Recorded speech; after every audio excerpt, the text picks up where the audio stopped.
Hello everybody and welcome. In this video I'm going to show you how to call voice assistant using your earbuds CREATIVE Zen Air Plus.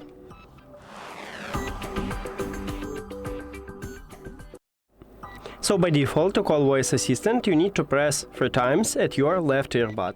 Touch area located at the back side, right here at the top we have it. So 1, 2, 3. It's not so easy at this earbud, so maybe I need to try again. 1, 2, 3. And as you can see, I just call it. So this is just by default, and we can customize it. We can add it to another gesture. You need to open Creative application. Of course, you need to add your earbuds to the app, and then go to the custom buttons, and we can add it only for the double press. Also we can add it for the right earbud for the triple press, but also for the double press. We cannot add it for the press and hold. So now let's say I wanna add it for the right earbud.